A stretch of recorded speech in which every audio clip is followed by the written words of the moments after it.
آنکھوں سے آنسو اور جاری ہو گئے اور وہ کہنے لگے میں حیران اور پریشان ہوں کہ میری 2 ہی بچیاں تھیں، اگر اللہ نے آج آزمائش ڈال بھی دی، اللہ نے اپنے نام کے اوپر، اللہ رب العزت نے اپنے دین کے اوپر اگر میں ایک عورت کے اوپر آزمائش کو ڈال بھی دیا تو میری 2 بچیاں میں نے ان کو قربان کر دیا، میرا من کہہ رہا ہے کہ تو نے اللہ کی اطاعت نہیں کی، کاش میری 100 بچی ہوتی، اللہ کے نام پر قربان کرنا پڑتا، میں ساری بچیوں کو یک کے بعد دیگر قربان کر دیتی، لیکن فرعون تجھے کبھی بھی خدا نہیں مان سکتا، کہاں ڈال دے اس کو۔ اس عورت نے کہا میری ایک شرط ہے، ایک میری عرض ہے، اس کو اگر تم پورا کر دو۔ فرعون نے کہا کیا عرض ہے؟ تو وہ عورت کہنے لگی کہ جب میں بھی جل جاؤں تو میری ہڈیاں اور میری ان بچیوں کی ہڈیوں کو اکٹھے دفن کر دینا، جدا نہ کرنا، میری بچیوں کی ہڈیوں کو اور میری ہڈیوں کو اکٹھے دفن کر دینا۔ کہا چلو ٹھیک ہے۔ اس عورت کو بھی، ماں کو بھی اٹھایا اور اس کڑا کے اندر ڈال دیا، وہ بھی اللہ کو پیاری ہو گئی، کیا دیر لگنی تھی گرم کڑا کے اندر، ہاں جی اس ہڈیوں کو دفنا دیا گیا۔ حدیث شریف میں آتا ہے 2000 سال کے بعد، 2000 سال کے بعد جب جبریل امین آپ علیہ السلام کے پاس تشریف لائے، آپ علیہ السلام حرم کے اندر تشریف فرما تھے اور آ کر فرمایا کہ سبحان الذی اسریٰ بعبدہ لیلا من المسجد الحرام الی المسجد الاقصی، اے محبوب اللہ آپ کو معراج کرنا چاہتے ہیں، اللہ آپ کو پاس بلا رہے ہیں۔ اللہ کے نبی نے فرمایا جس وقت میں نے براق کی سواری کو کیا اور میرا براق چلتا چلتا جب مصر کو کراس کرنے لگا، بیت المقدس کی طرف جب جھکنے لگا تو مجھے جنت کی خوشبو آئی۔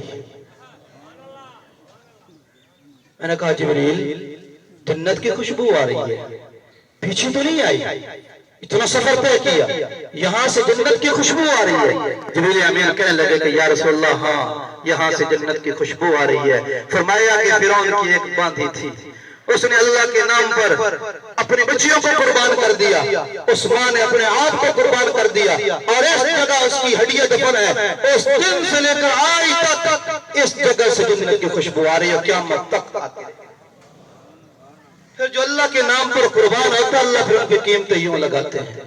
ہمارے اوپر تو وقت بھی نہیں آیا، ہم پھر بھی سجدہ کرنے کے لیے تیار نہیں، ہمارے اوپر تو آزمائش بھی نہیں آئی، ہم پھر بھی روزہ رکھنے کے لیے تیار نہیں، ہمارے اوپر تو کوئی مصیبت بھی نہیں آئی، ہم پھر بھی اللہ کا شکر ادا کرنے کے لیے تیار نہیں۔ وَضَرَبَ اللَّهُ مَثَلًا لِلَّذِينَ آمَنُوا امْرَأَتَ فِرْعَوْنَ إِذْ قَالَتْ رَبِّ ابْنِ لِي عِندَكَ بَيْتًا فِي الْجَنَّةِ وَنَجِّنِي مِنْ فِرْعَوْنَ وَعَمَلِهِ وَنَجِّنِي مِنَ الْقَوْمِ الظَّالِمِينَ۔ فرعون کی بیوی بھی ایمان لے آئی، جب اس نے دیکھا تو وہ بھی ایمان لے آئی، ہاں جی کلمہ پڑھا موسیٰ علیہ السلام کا بی بی آسیہ نے، وہ بھی کیا ہو گئی؟ مسلمان ہو گئی۔ فرعون نے بیوی کو سمجھایا، اس نے کہا کہ نہیں اب یہ دل جو ہے جس خدا کو قبول کر لیا اب تجھے خدا قبول نہیں کر سکتا۔ فرعون نے کہا ایسی سزا دوں گا تو برداشت نہیں کر سکے گی، شاید اس جیسی سزا زمانے کے اندر کون دے سکے۔ بی بی آسیہ کہنے لگی تیرے سے جو ہو سکتا ہے تو کر لے، میں نے اپنی اب یہ زندگی اللہ کے نام پر قربان کر دی۔ فرعون نے قصائیوں کو بلوایا، ان کے ہاتھوں میں استر دیے اور کہا اگر میری بیوی کلمہ نہ پڑھے تو زندہ پاؤں کی طرف سے اس کے جسم کو کیا کر لو، چمڑے کو اتار لو۔ اللہ اکبر کبیرہ۔ قرآن کہتا ہے وَضَرَبَ اللَّهُ، مثال بنی اللہ نے اپنے مقدس کلام کے اندر، ایک طرف فرعون ہے ایک طرف اس کی بیوی ہے، اللہ نے مقدس کلام کے اندر فرعون کی بیوی کا اللہ تذکرہ فرما رہا ہے وَضَرَبَ اللَّهُ مَثَلًا لِلَّذِينَ آمَنُوا امْرَأَتَ فِرْعَوْنَ۔ میرے محبوب اپنی امت کو ذرا بی بی آسیہ کی قربانی تو سنائیے، اس نے کیسے قربانی دی اپنے اللہ کے نام کے اوپر، ان کو ذرا بتائیے تو صحیح اللہ کے نام پر اس عورت نے کیسے قربانی دے دی۔ ایک مرتبہ اس نے کہا کہ میرا خدا اللہ ہے، اس کے بعد قصائیہ نے اس کے ناخن سے استروں کو رکھنا شروع کیا اور جسموں کو کاٹتے کاٹتے سارے جسم کو اتار دیا، سارے چمڑے کو اتار دیا۔ وہ عورت کو جب لٹایا گیا ساری خلقت دیکھ رہی ہے، وہ عورت کہنے کہ اللہ میں تیرے نام کے اوپر اپنی جان کو قربان کر رہی ہوں، خیال کرنا کہیں میں پھسل نہ جاؤں اس مصیبت اور تکلیف کو دیکھتی، کہیں میں اپنے مذہب سے کہیں میں پھر نہ جاؤں، کہیں میں فرعون کو خدا نہ مان بیٹھوں۔ وَضَرَبَ اللَّهُ مَثَلًا لِلَّذِينَ آمَنُوا امْرَأَتَ فِرْعَوْنَ إِذْ قَالَتْ رَبِّ ابْنِ لِي عِندَكَ بَيْتًا فِي الْجَنَّةِ۔ اے خدا اب اس کے بدلے میری جنت تو بنتی ہے نا، میں قربانی دے رہی ہوں، میں تیری اب میری جنت تو بنتی ہے. اللہ تعالیٰ نے بی بی عائشہ کے دل میں بات ڈالی کہ تو مضبوط ہے, استقامت پر ہے, تو پکی ہے, اور یہاں قربانی میرے نام پر دے دے. میں رب وعدہ کرتا ہوں کل قیامت الدن جنت کے اندر اپنے نبی امام الانبیاء کے ساتھ نکاح کروا دوں گا. ہمارے اوپر تو قربانی بھی نہیں آئی, پھر بھی اللہ دے رہے ہیں, پھر بھی اللہ کھلا رہے ہیں. یہب لمن یشاء اناسا ویہب لمن یشاء الذکور ویزوجہم ذکرانا واناسا. اللہ پھر بھی اولاد دے رہے ہیں, صحیح سلامت دے رہے ہیں, خوبصورت دے رہے ہیں, حسین و جمیل دے رہے ہیں. اللہ پھر بھی سلا بھی رہے ہیں, جگا بھی رہے ہیں, دانا ڈالتے ہیں. اللہ پھر بھی عصر دے رہے ہیں, اللہ پھر بھی کھلا اور پلا رہے ہیں. ابھی تو اللہ نے آزمائش بھی نہیں ڈالی. اپنے رب کو راضی کرو, ماں باپ کی اطاعت کرو. آخری بات کرتا ہوں, اللہ کے نبی تشریف فرما تھے, صحابہ بیٹھے ہوئے تھے. اللہ کے نبی نے جناب عمر فاروق رضی اللہ تعالیٰ عنہ کو پکڑا اور فرمایا کہ عمر, تمہارے زمانے میں ایک آدمی آئے گا, اس کا نام اویس ہوگا. کرن مراد قبیلہ ہوگا, مراد قبیلے کی شاخ کرن. اویس کرنی آئے گا, اس سے دعا کروانا. کس کو کہہ رہے ہیں؟ حضرت عمر فاروق کو کہہ رہے ہیں, جس کے لیے اللہ نے اسلام کو تقویت دی, جس کی وجہ سے اللہ نے اسلام کو مضبوطی دی, جس کی وجہ سے حرم کے اندر آزان بلند ہوئی, جس کی وجہ سے بیت اللہ کی چھت کے اوپر کھڑے ہو کر جناب بلال حبشی رضی اللہ تعالی عنہ نے اللہ کے نام کو بلند کیا. اللہ فرما رہے ہیں عمر, دعا کروانا اس سے. اللہ نے اس کی ماں کی خدمت کی برکت سے اس کو یہ اعزاز دیا ہوگا, جو بھی دعا مانگے گا, جس کی حق میں مانگے گا, اللہ قبول کرے گا. وقت گزرتا گزرا, حضرت عمر کا دور آیا, حاجی حج کرنے آئے. حضرت عمر وقت کے بادشاہ تھے, امیر المومنین تھے, تشریف لائے مینا کے اندر. حضرت عمر فاروق نے پوچھا, ہاں بھئی تمہارے اندر یمن والے کون ہیں؟ کھڑے ہو جائیں یمن والے.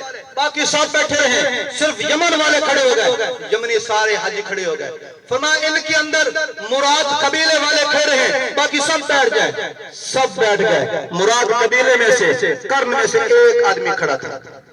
پوچھا اللہ کے نبی نے, تمہارے اندر اویس کون ہے؟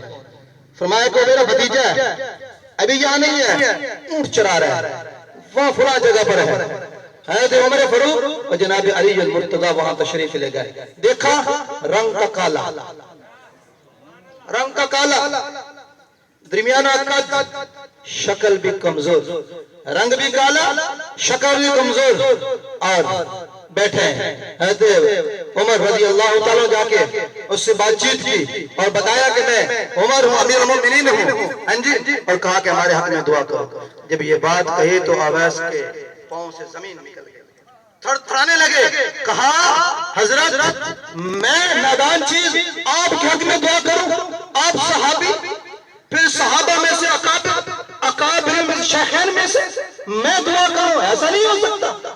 مجھے وقت بھی یاد, مجھے وہ فرمان بھی یاد. اللہ کے نبی نے ارشاد فرمایا کہ اگر زمانے کے سارے بزرگوں کی عبادت کو اکٹھا کر لو, سارے حاجیوں کے حج کو اکٹھا کر لو, سارے سخیوں کی سخاوت کو اکٹھا کر لو, ذاکرین کے ذکر کو اکٹھا کر لو, بزرگوں کی بزرگی کو اکٹھا کر لو, علم والے کے علم والوں کو اکٹھا کر لو, سارے نمازیوں کی نمازوں کو اکٹھا کر لو, سارے روزے داروں کے روزے کو اکٹھا کر لو, سارے عبادت کرنے والوں کی عبادت کو اکٹھا کر لو, سارے جو لوگ گزر گئے, جو لوگ موجود ہیں, جو قیامت تک آئیں گے, سب کی عبادتوں کو اکٹھا کر کے ایک پلڑے کے اندر رکھ دو. اور وہ صحابی جناب بلال حبشی رضی اللہ تعالیٰ عنہ, جس کی ایک نگاہ نبی علیہ السلام کے چہرے پر پڑی, اس چہرے کا اجر جو ہے, اس چہرے کی نگاہ پڑھنے پر جو اللہ اجر دیں گے, اس کا مقابلہ نہیں ہو سکتا. سبحان اللہ.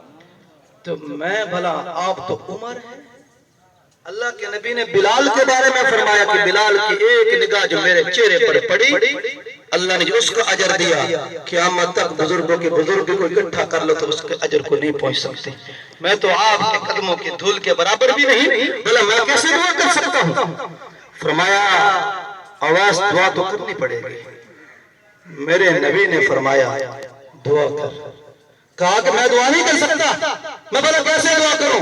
حضرت عمر نے فرمایا کہ میرے نبی نے یہ بھی فرمایا جب جنتی جنت میں جا رہے ہوں گے، اویس بھی جنت میں جا رہا ہوگا، جنت کے دروازے کے قریب پہنچے گا، اللہ تعالیٰ کی طرف سے پیغام آگے اس کو روک لو، اور اویس کو جنت کے دروازے پر روک لیا جائے گا، باقی جنتی جنت میں چلے جائیں گے، اویس وہاں ٹھہر جائے گا، تھرتھرانے لگے گا، پتہ نہیں کیا بنی اللہ نے مجھے روک لیا، جب پیچھے مڑے گا اور جہنم کے کناروں پر جہنمی لوگ کھڑے ہوں گے، ڈھیر لگا ہوا ہوگا، اللہ فرمائیں گے اویس تو نے ماں کی اتنی خدمت کی، مجھے تیری خدمت بہت پسند آئی، ماں کی خدمت کا صلہ آج میں تجھے یہ دیتا ہوں کہ جو جہنم کے کنارے پر کھڑے ہیں، جس کے ماتھے پر جس کے کندھے پر تو ہاتھ رکھتا جائے گا میں اس کے اوپر جنت کو واجب کرتا جاؤں گا، جنت کو میں واجب کر دوں گا۔